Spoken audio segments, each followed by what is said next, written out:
Welcome. Thanks for joining us today for the Conversations with Al McFarlane. This is Dr. Bravada Garrett-Akinsanya, co-hosting this wonderful program on this wonderful Friday, February the 17th. We ask that you continue to support us here. It's a place for conversation, it's community, and that you look for us on YouTube channel and also look to join us and support our conversations with Al McFarlane by helping us out and joining the call. Thank you so much. Today, as we begin to talk about the mental health of people of color, it's critically important for us to talk about our own community and the barriers that we live through and have overcome. It's also critically important that as you sit with us today, you think about ways to be well, because I believe, as we often say here on this program, that healing and wellness is a right, that we're divinely created to be well. So today, as we think about setting up the group circle that we have virtually, we understand that one of the traditions we have in this program is to convene as a circle. We know that we're physically separated, but spiritually, we see ourselves as an African people in circle. And also within the circle, we have the idea of being sure and certain that we respect our elders, because our elders are the past that informs us. We honor our elders, and we also honor our ancestors. And we honor our elders because they're closest to our ancestors. We honor our ancestors because they're closest to the Creator. So today, as you join us in this talking circle and this healing circle, we ask you to think about the program we have today. Again, we have Sister Mildred Muhammed joining us as we continue our dialogue about domestic violence, abuse, and the impacts on community. Thank you for joining us.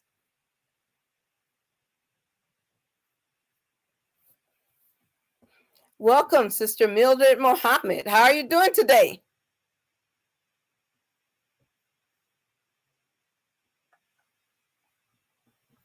Tell us a little bit about you and what you're all about in terms of the work you do.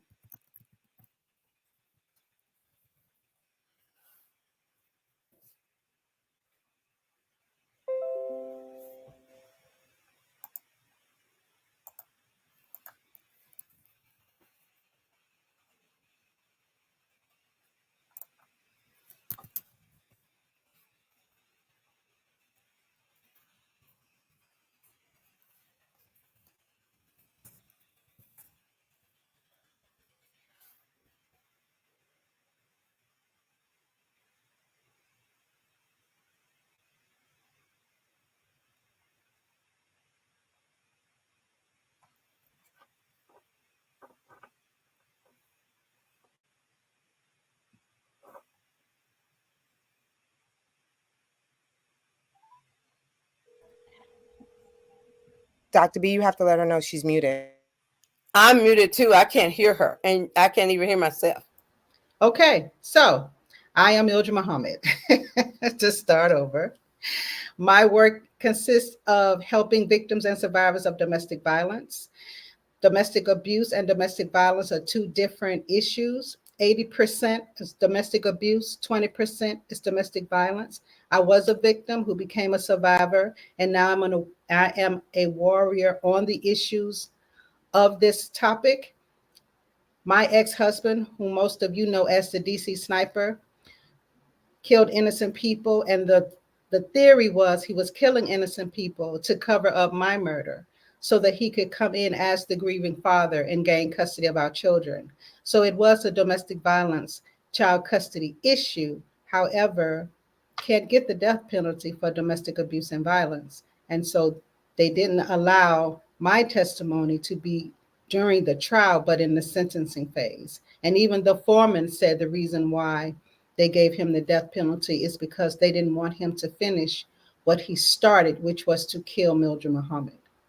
So I took that and made lemonade and try to help as many people as possible to understand the perils of domestic violence and how big of an issue this is in every sector of life.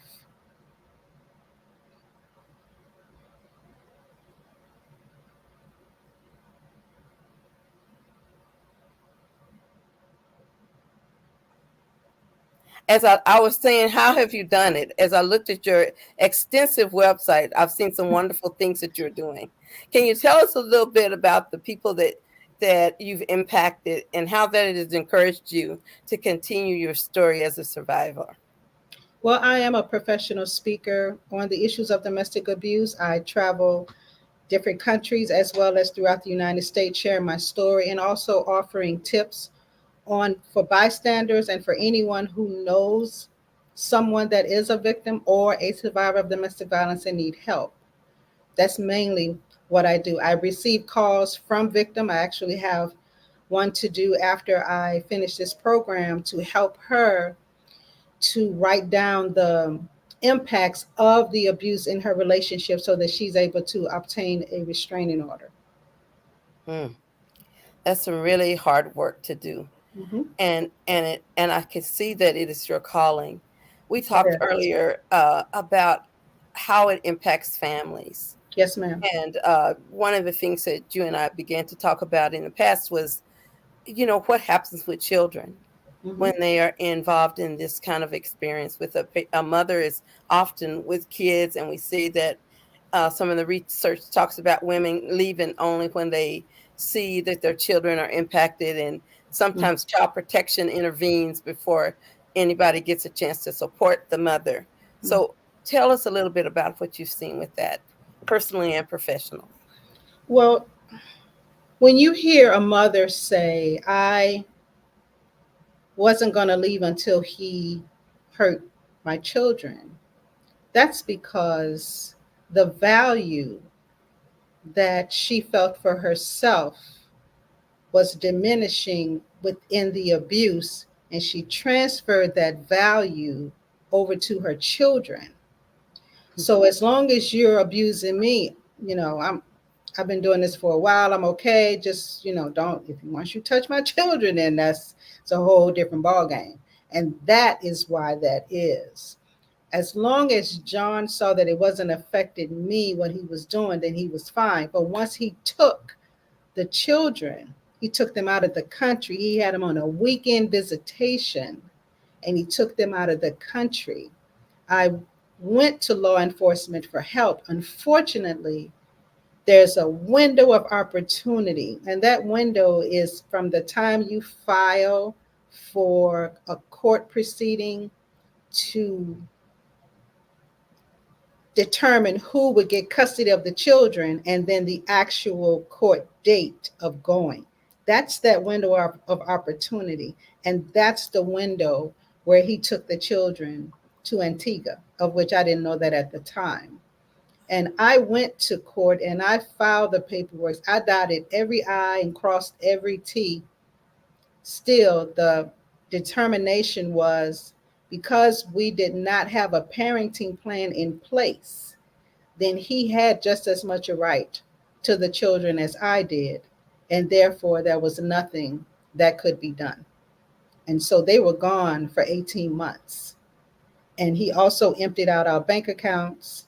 He told the landlord he was no longer paying the rent.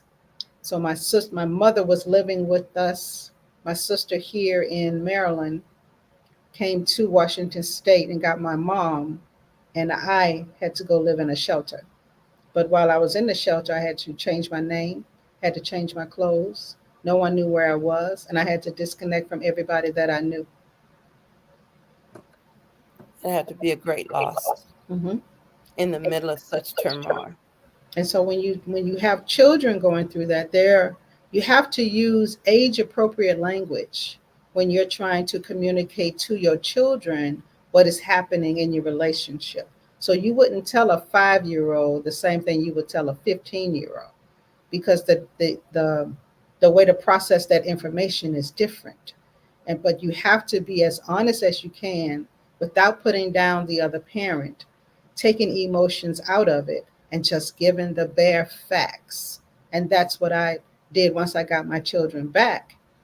They didn't know what was going on. And I told them exactly what was happening, just the facts, no emotions. And that's how I was able to help them to process that information and to so that we can move forward with our lives. Of course, that's before the shooting started that I got my children back. It was a year later when the shooting started, as to finding out later that it was John. I didn't know it was him. My children didn't know it was him. They told us it was two Caucasians in a white box truck. Clearly, that's not John's description. And so it was after that that they put us in protective custody, and that is when they announced who he was. So when you got your children back, the story, I'm trying to understand. When you got them back, you had a restraining order on him, and Yes, you're ma'am. I had a lifetime restraining order. Okay, okay. And so what were you able to tell your children, for our listeners? Because I'm pretty sure there are some mothers right now trying to figure out, how do I tell my child what happened? Just the facts. How did you tell them? What words did you use that may be helpful for others to emulate?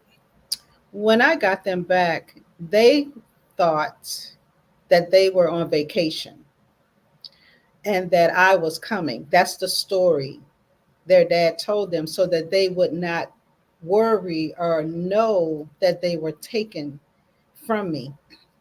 I explained that to them, and I told them, hey, your dad had you on a weekend visitation. He decided to take you away from me. I did not know where you were. And that's when my son said, well, Dad told us that we were on vacation. I say, maybe you and your dad were on vacation, but it was never in the plans for me to join you. He took you away from me on purpose.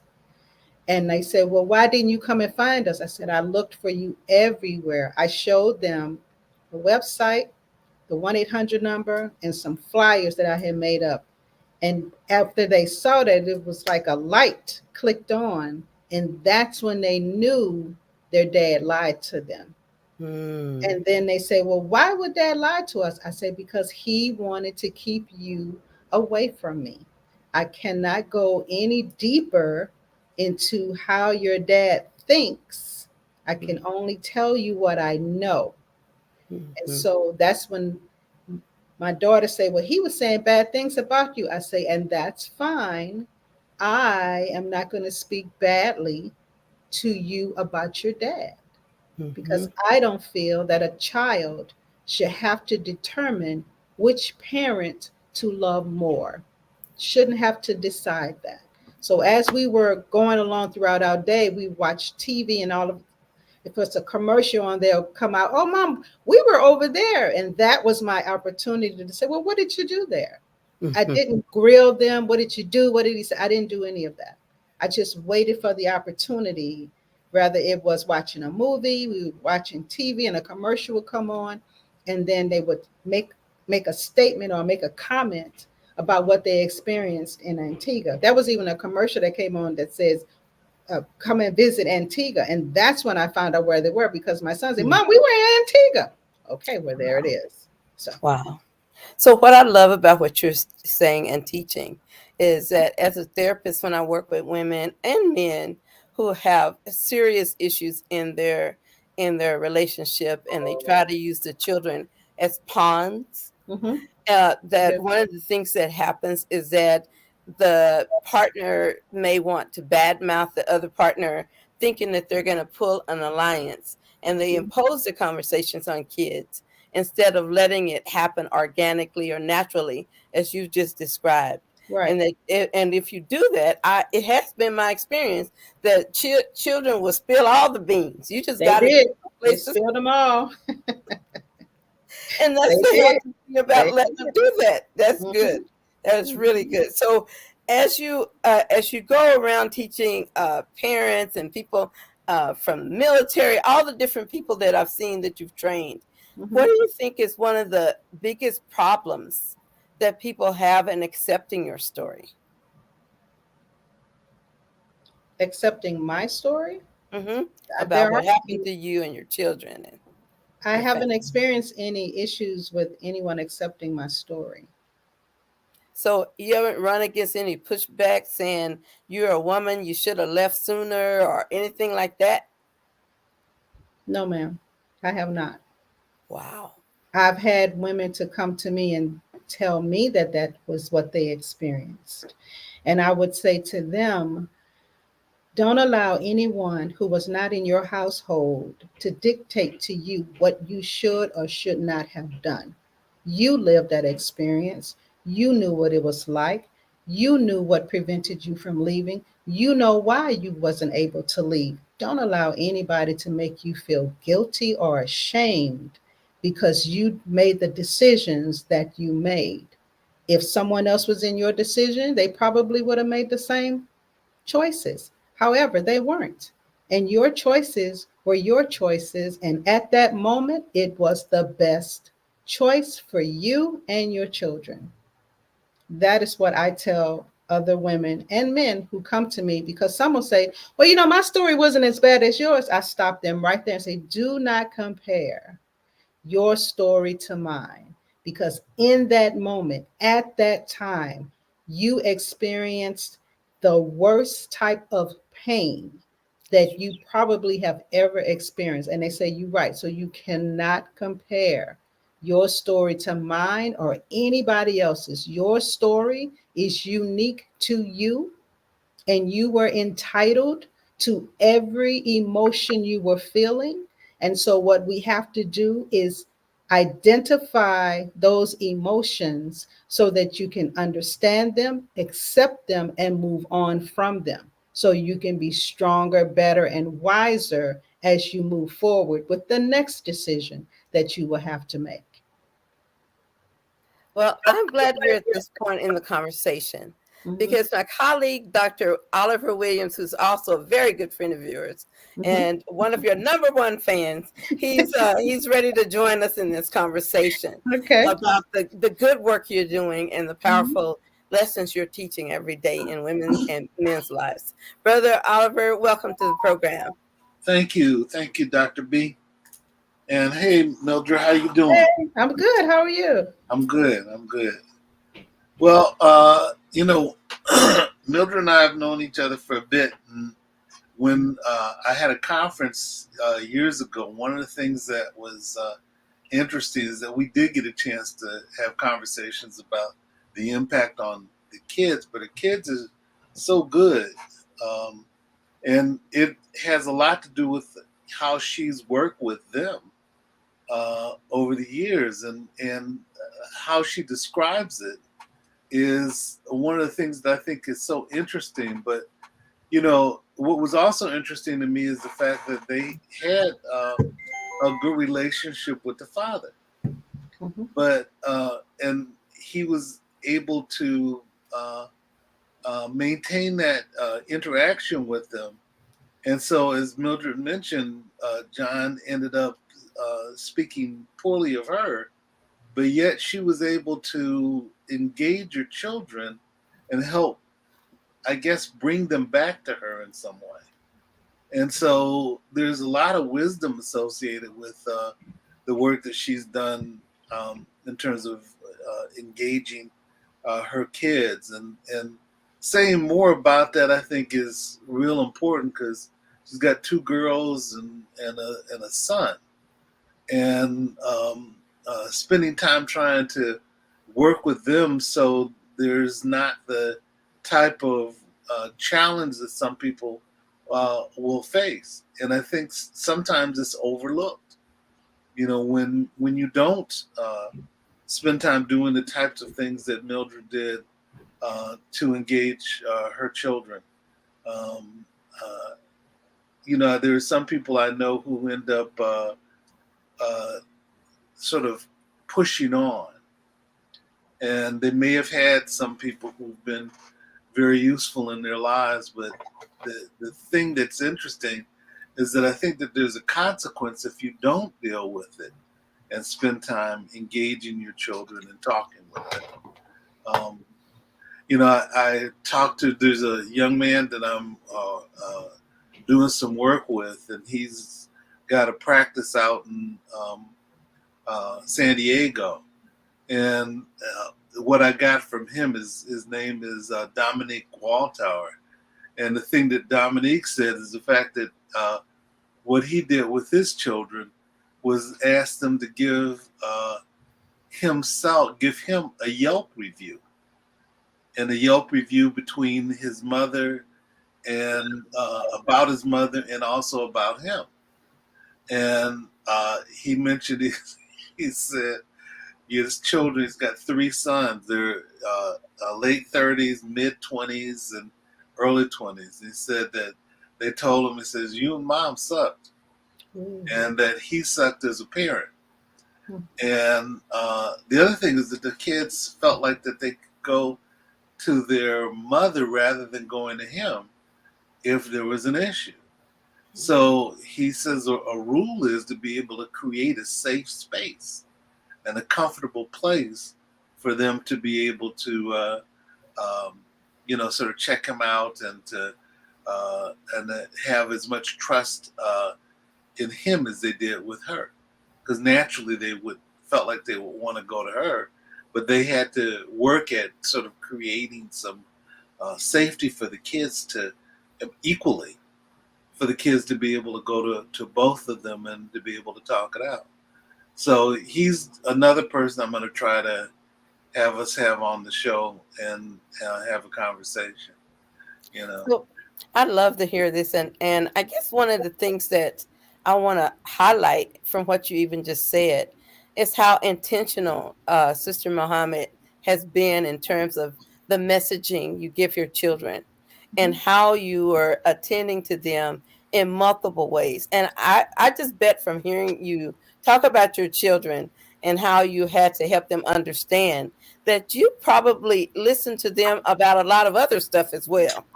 Absolutely. And so I think that's a big parenting tip, is you can get that in the middle of all of that stuff, and it can really make a big difference when you just weave that into a normal conversation. Mm-hmm. And I think you did an excellent job. And obviously from what Brother Dr. Oliver Williams is saying, you've done a phenomenal job raising some phenomenal children. So now in this chapter of your life, as you look back on where you've come, through many toils and turns you already have come, where do you see yourself now in this new chapter? Continuing the work. It doesn't stop just because everything else has passed on. I just released a new book called In the Midst of Chaos, Home is the Most Dangerous Place to Be, mm-hmm. where there are authors from other countries that are sharing their stories.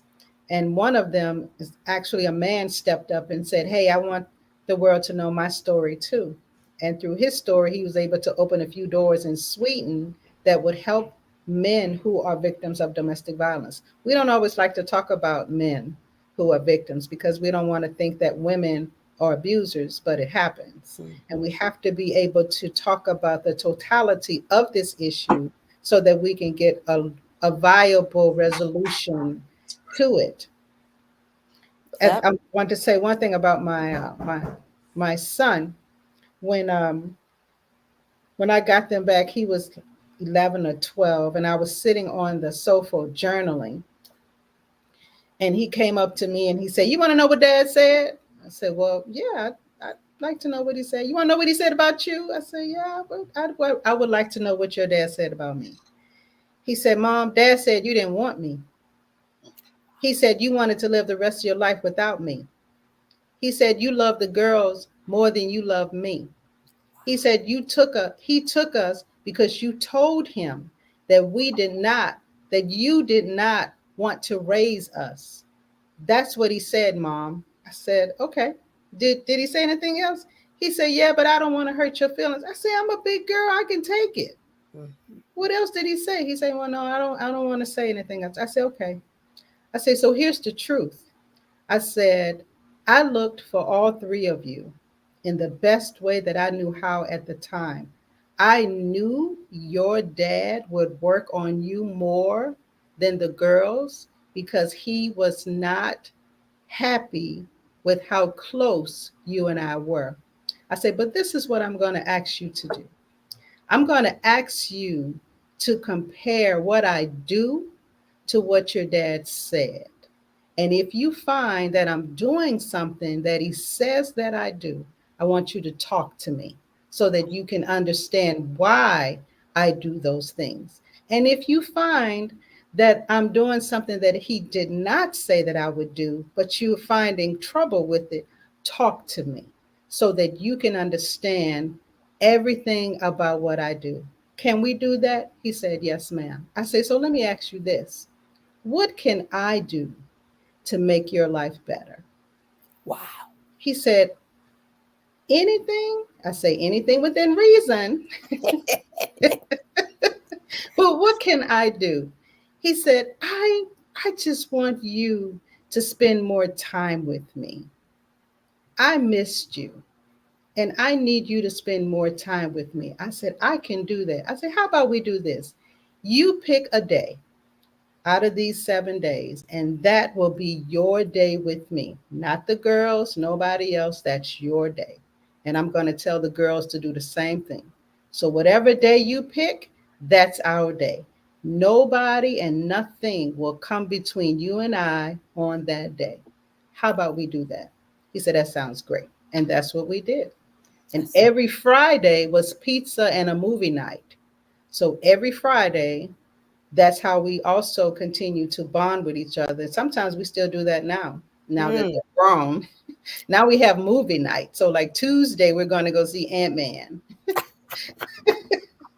So we still, because for me, that bonding continues.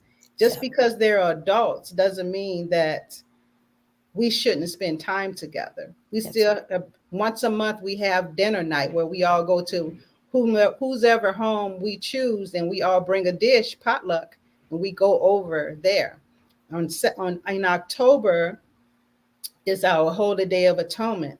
And so what we do is that particular day, we take a day off from work. Now that we have FaceTime and everything, we do FaceTime, and we spend the whole day talking about issues that we had throughout the year that we were not able or did not get a resolution for. Now, the key to that is once we have completely talked about that issue on that day, it can never be brought up again. So you don't want to have them rehashing. And not heal if you keep bringing up the same thing over and over. So once we're done, everybody said what they had to say. Are we good? Anything? Because after this day, that's it. So we'll sit there and we'll eat and we'll talk, and somebody has something else to say. But after that day, it's never brought up again. And So let me ask you about your process around that. Okay. What was your intention for creating these environments for your children and yourself? The intention was for us to stay emotionally connected, healthy, not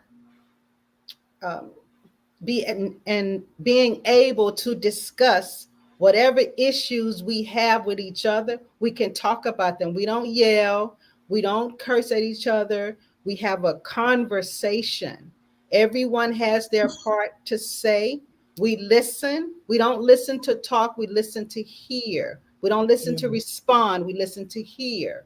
We listen to what the person is saying and what they're not saying. We're listening to the peaks and valleys of the tone and how it's said. If it's said out of pocket, then somebody said, no, you need to rephrase that. Say it over until you get it to what you're trying to say. So we help each other in the process in making sure that that communication stays open all the time. And that's where we are now, all the time. And we just had it last year, so we're good. We don't have any issues from years ago. Oh, my dad was a decent sniper. No, we don't do that. We handled that back then. We are in a whole new world, in a new phase. This is 2023. We dealt with that in October. We don't bring old issues into a new year. That's like taking old wine and putting it in a new wine glass. It's going to be tainted and it's not going to taste the same. So we don't do that. It's all about being emotionally healthy and having emotionally balanced children and a relationship with them. And that's so it sounds like to me, one of the things that I'm hearing that I think applies to almost all relationships, especially to parenting ones, is the understanding and the use of clear boundaries. Right. And understanding because kids need to know where they stop and their parents begin. And we as adults need to know where our needs can be met, but there's a line that we need to draw where we take responsibility for our own reactions and our own healing process. Correct. So And I Go don't, ahead.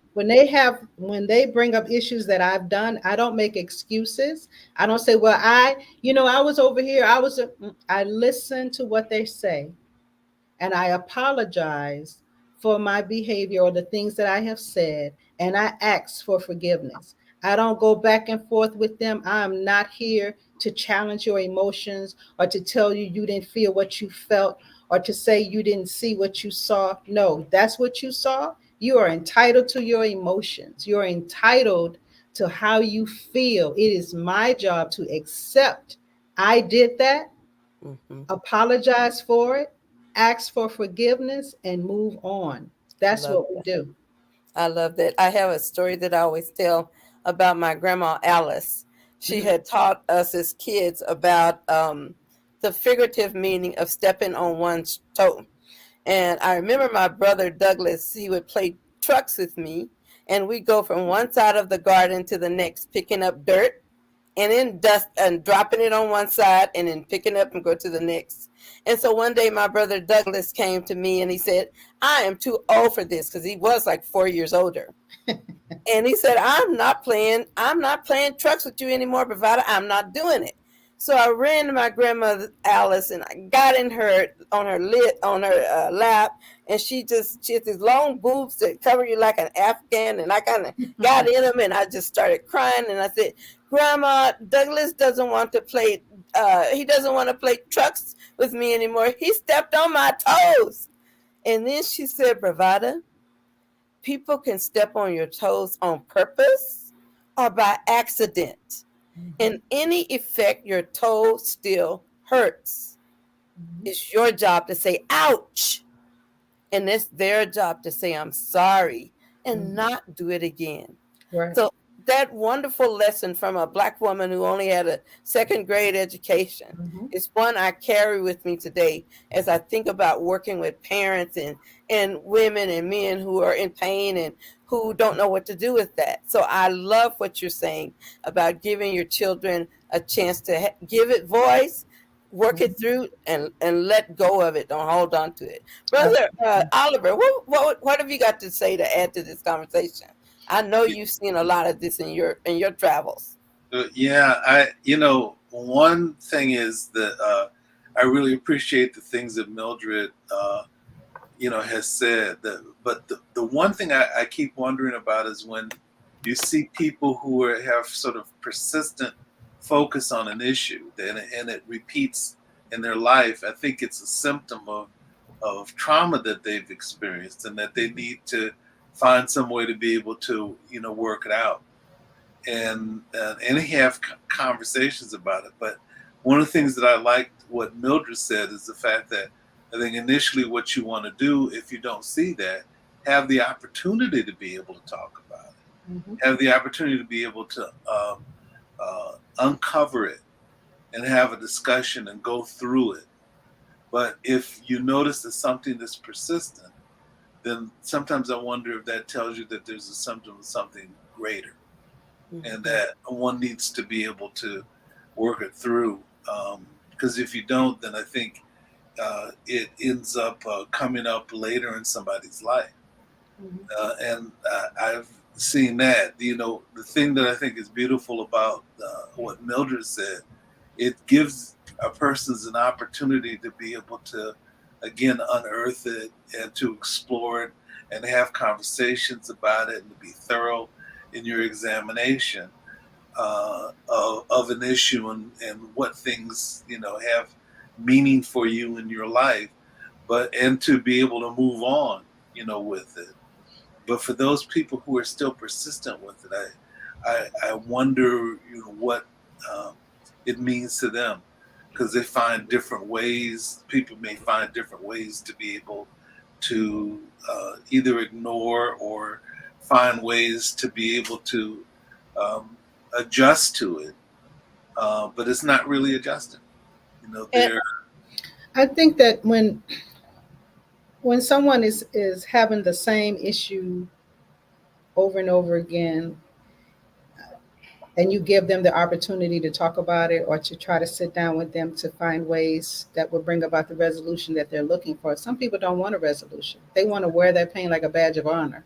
Right. And they want attention, and that's why they do it, because they know or they see the attention that it brings, and they may not be getting attention from anywhere else. So then the question becomes, why do you want to do these things? You have to ask the questions that would open up a different dialogue for that person to really tap into their emotions to find out exactly what that is. A lot of people don't have emotional intelligence. They Right. don't know how to identify that particular emotion. And what I say is, if you're feeling guilt before trauma has a different meaning after trauma. Go look it up.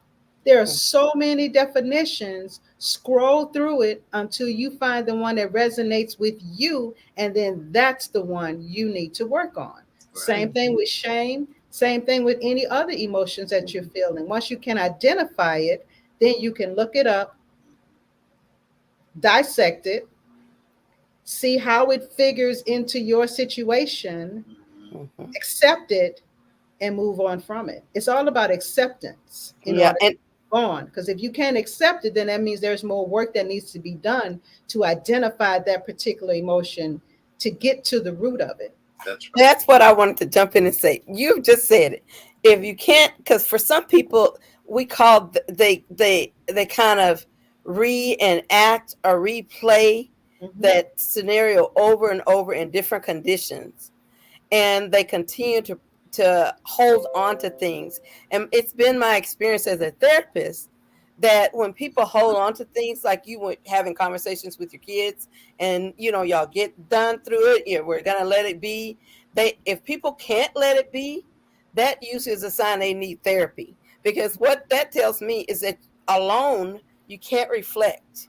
You can't do that process. Some people can't do that level of self-reflection. Correct. Mhm. That's why journaling is important if people learn to do it. But that level of self-reflection sometimes requires another person, an experienced therapist, who can be a mirror for you and say, last week you said you didn't like this, but this week you did it again. So let's talk about what's going on. So sometimes that is a cue internally for us to know that we're not done yet. And we need to be done with it and to do the work, because it is work It is. necessary to let things go. They really are. So, how does that pertain when you work with victims and survivors who have gone through some of the stuff that you've gone through? Because you have so many facets of the experience that you've had. How do you support people who have been victims and see themselves now as intentionally becoming survivors instead? Well, I'm also a certified professional and professional and personal developmental consultant, which is a life coach. Mhm. And so with that, I let them know, look, the only way, and the only way you're going to get through this is with the truth and with honesty and with dealing with what's real. We're not going to sugarcoat anything. We're going to state the facts. We're going to take out, because these are the facts and these are emotions, and they're always intertwined when you're trying to dig deep into what's happening with you. So, what we have to do is we have to separate the emotions from the actual facts. Now, some of the residue, when you pulling things apart, some of the residue for the emotions are going to be on the facts, and some of the residue from the facts are going to be on the emotions. And what we're going to do is we're only going to talk about the facts. Because when you talk about the facts, all that crying and all of those emotions that you feel will dry up really quick, and you will truly see what you are going through. When you are dealing with this with emotions, your vision is cloudy. You're in a fog. You can't, Mhm. no matter what you do or what you say, you still in that loop Let's get out of the loop. Let's deal with the facts, and we will see what you have been going through. And it always works. So did that work for you? Is that how you figured that out? Absolutely. That's what I did too. I'm not telling anybody anything that I have not done that has worked for me successfully. I even did that with my children. No one could tell me how to help children handle emotions that a parent is being executed. There's no book for that. There's no blog for that. There's no article for that. So I had to come up with something that they would accept and would be able to understand what they were feeling as teenagers, to watch TV, to know this man coming forward to say that their dad has been executed and they were not able to speak to him, nor were they able to see him before he passed away. Nobody can prepare you for that. And what I did, I let their emotions go. What do you need me to do? How can I help you? What are you feeling? My baby girl just collapsed to the floor and was screaming uncontrollably. And I picked her up. You know how you hold a baby with their head right here? And she looked at me. And when she looked at me, I knew what she was looking for. She was looking for some type of emotion that I was experiencing or would demonstrate to her that her dad is no longer here. And when she didn't see a response from me, she stopped crying just like that. But I could not have that type of response she needed. I had to be true to myself. He said, "You have become my enemy, and as my enemy, I will kill you." At that moment, I severed every emotional tie I had to him, understanding that when a victim is emotionally tied to their abuser, they are more concerned with what the abuser is thinking that they will do instead of doing what they know they should do to get away. And that's what I did. So when she looked at me, I had nothing. I severed that emotional tie. Yeah. My only concern was, how do I help my children to accept this emotionally so that they could be balanced children after this is over? That was my only thought. That's powerful. I'd like to just take a moment and talk about how important this kind of conversation is in our everyday lives. Mm-hmm. We always wait for some tragedy or something big to happen before we kind of preempt these problems. And I just want to point that out as we have many listeners today listening in to this healing circle in Conversations with Al. I want to just once again tell people to join and support this program, Conversations with Al McFarlane, the Healing Circle, every Friday at 1:00. Just go to YouTube channel and subscribe. We need more people to hear stories like we're hearing today by Sister Muhammad. We need more people to understand what it means to heal a family and a society, like we hear from our my brother, Dr. Williams. So just want to invite you once again to join us if you haven't, and to subscribe. As we move on to this conversation, I'd like to take it just a tiny bit deeper, because I understand we're going to just have a few more minutes to talk. And what I'd like to do at this point, given Dr. Williams' extensive experience working with domestic violence in the African American community, is the fact that now he's not just talking about the violence, he's talking about how we promote domestic peace. So I'm going to just, if you don't mind, I'd like to give him the talking stick for a moment.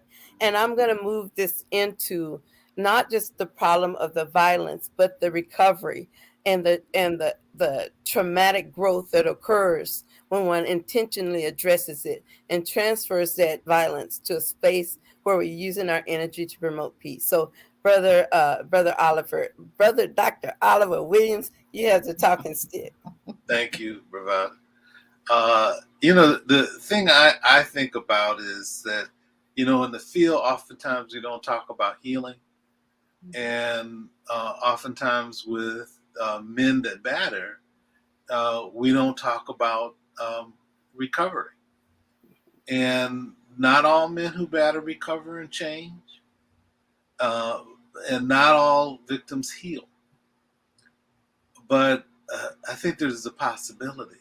And we have to be able to put that information in the atmosphere for them to be able to have conversations about it.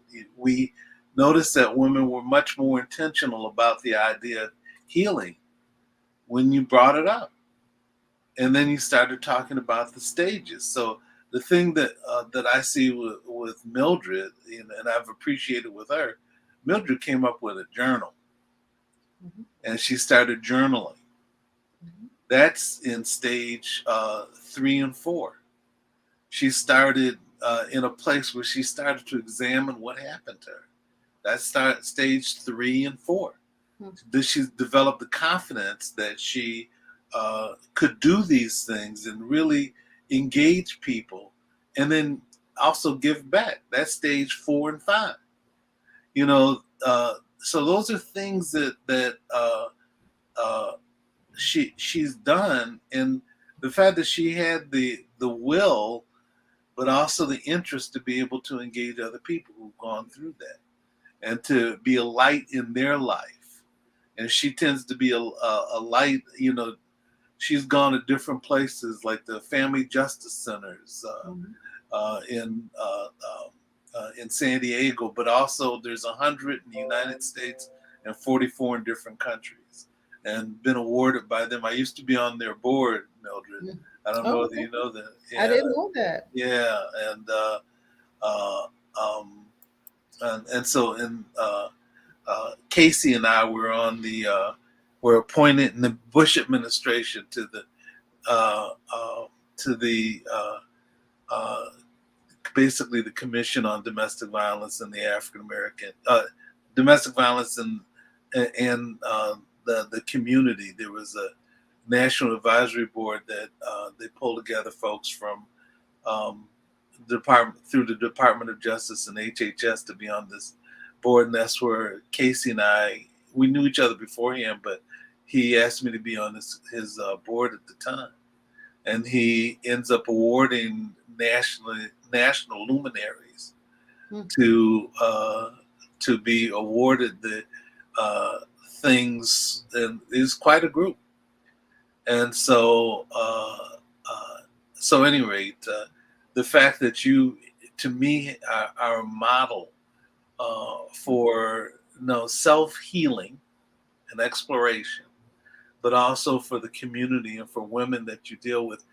Mildred and I had a conversation with a colleague yesterday, and she's got so much more to say about engaging women who are victims of abuse. And also one of the things that we had a conversation about, one of the people that we spoke to will try to get on the show as well. But the thing that was fascinating in our conversation, we were talking about different nuances about how the field, may need to take a different direction. And do we do things to protect men who batter? Do we do things to not give the attention to victims of abuse? And with some women that I've seen and heard and gotten calls from, they talk about the different ways that their partner who was in the military were abusive to them. So, and Department of Defense does have put together commissions to focus on those things. But I think that there's more work that needs to be done. And we need to be thoughtful about that, as well. So I appreciate Mildred for all the contributions that she's made to this issue. Did you also get something from IVET too, from Bob? I know you were a Keynote. I was a keynote there, I think twice. Yeah. Yeah, and maybe a third time. So Maybe third time soon. right. So you have a lot to say. You do have a lot to say, Sister Mildred. You Yes, have a ma'am. lot to say. You've lived through a lot, and you're Hmm. still standing. You're resilient.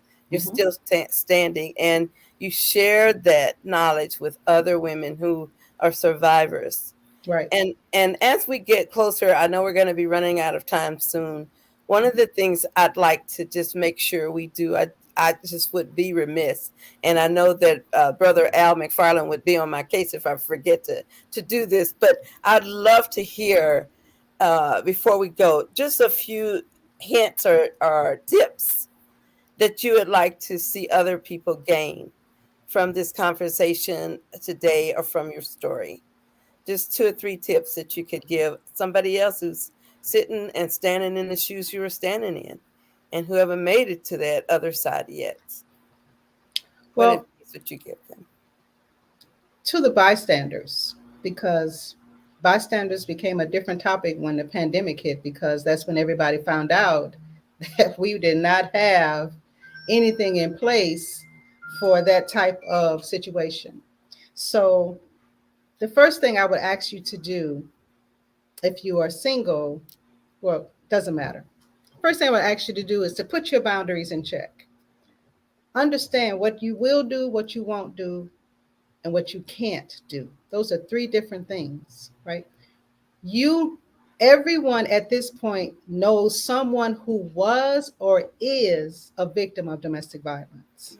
So now that you have your boundaries in check, if you have a significant other, tell that person so maybe both of you can come up with something together that will help this person. Take that person to lunch, not dinner, because dinner time is checked and you don't want to feel that you're responsible for that person being abused because they were out with you. At lunch, now that the pandemic is over, everybody's out and doing their own thing and no one really knows what's really happening. Don't ask once you get to the restaurant or wherever you're going to go, don't ask what's going on. You already know what's going on. You're wasting time actually when you do that. Small talk, just fine. One question you should ask. That question is, how can I help you? The reason you're asking this question is because nobody asks a victim, how Mhm. can I help you? Because we're too busy sounding like the abuser by telling them what to do. Ask the question and wait. Don't offer any tips. Don't offer, if you want to do this, you can do that. You're still telling them what to do. Just wait. Because in that moment, that victim is going to sit there and look at you because nobody has ever asked. When you ask that question, you're actually empowering the person that you're asking because you're letting them know, hey, I'm here to help. Just tell me what you want me to do because you have your boundaries in check. You know, if they ask you for money, you're not going to give it to them. So you already know that's a factor. Now, when that person says, well, I don't really know, that's okay. Don't badger them with trying to figure out what they want to do. Hey, when you figure it out, here's my number. Call me. This conversation right here is confidential. You don't have to worry about your abuser finding out we had this conversation. Once that person leave, call them. Don't text, don't email, call so that that person will know, hey, this is still a lifeline for you. If you find there's absolutely nothing you can do to help, give them the domestic violence hotline, 800-799-7233. They will be able to help them with an organization in their location to further that discussion on what they want to do. Could you Everybody repeat has that a number again? I'm sorry. Could you repeat that number again so eight we can put it hundred in for our readers? I mean, our listeners. 800-799-7233. Thank They you. will be able to help you there 24/7. They'll be able to help the victim with what they are striving to do with organizations in their area that is there to help. But just Thank you. don't leave them in the wilderness crying for help. Don't leave them like that. I love it. So we've got about 2 or 3 more minutes for our show, and I do believe it's I could talk another whole 2 days just listening to some of the stuff that I'm hearing here today. And so before we leave, I want to say something about the power of hope. What I see in here today, as we talk about community and relationships and violence, whether it be emotional, physical, or even financial, that none of us deserves that. That we have a right to be financially well, spiritually well, physically well, emotionally well, socially well. We have that right. Our children have that right. Our community has that right. And when those rights are violated, that leaves us bare, leaves us empty, because somewhere in there is a lesson that we are not human. And that inhumanity of both folks who abuse and batter, telling us that we're less than, is something we don't have to tolerate. And today we heard many, many, many ways to claim our own power, to claim our own healing. So as we go, I just wanted to make sure that if there's any one word or two that anybody else would like to say, I want to leave with each of the guests, me, Sister Mildred, and Brother Oliver. Just give us one word that you would like us to leave with today with our viewers. So I'm starting with Sister Mildred. You got to say one word because you're powerful. Don't settle. Just don't settle.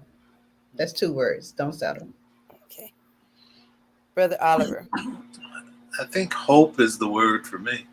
Mm-hmm. Hope that that one can live a life without violence and abuse, and that one can change. Beautiful. If a person's been abusive, they can change from being abusive to being non-abusive. Thank you. And so then the last word then I think should be persistence. So as we go today, we want to be persistent in all of these manners.